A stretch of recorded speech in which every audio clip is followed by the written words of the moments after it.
మెదక్ జిల్లా శివంపేట మండలం ఉసిరికపల్లి గ్రామంలో Fairmark bio private limited chemical company వద్ద గ్రామస్తులు నిరసన కార్యక్రమం చేపట్టారు.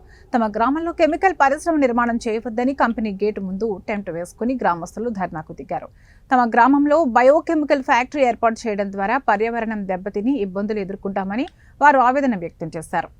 నిర్మిస్తున్నటువంటి ఈ ఫెర్మార్క్ బయో ప్రైవేట్ లిమిటెడ్ అనే కెమికల్ కంపెనీ వద్ద మేము గ్రామస్తులం అందరము ధర్నా చేయడం జరిగింది.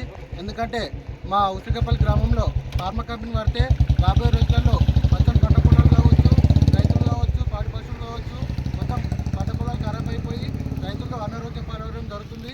కాబట్టి మేము భవిష్యత్తును దృష్టిలో ఉంచుకొని ఈరోజు ఈ ఫార్మా కంపెనీ గట ధర్నా చేయడం జరిగింది.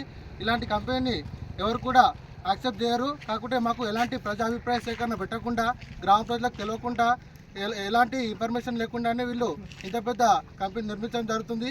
మేము ఈ కంపెనీ పైన కలెక్టర్ గారు కావచ్చు, ఆర్డీఓ గారు కావచ్చు, హెచ్ఎండి అధికారులకు, అలాగే పొల్యూషన్ కంట్రోల్ బోర్డు అధికారులకు, ఎంఆర్ఓ, ఎంపీడీఓ అందరికీ కంప్లైంట్ చేయడం జరిగింది. కానీ ఏ ఒక్క ఆఫీసర్ కూడా దీనిపై చర్యలు తీసుకోవడం లేదు. కాబట్టి మేము దయచేసి చెప్తున్నాము, మేము కంప్లైంట్ చేసిన ప్రతి ఒక్క ఆఫీసర్స్ వచ్చి ఈ కంపెనీపై చర్యలు తీసుకొని ఈ కంపెనీని ముగించగలరని మాకు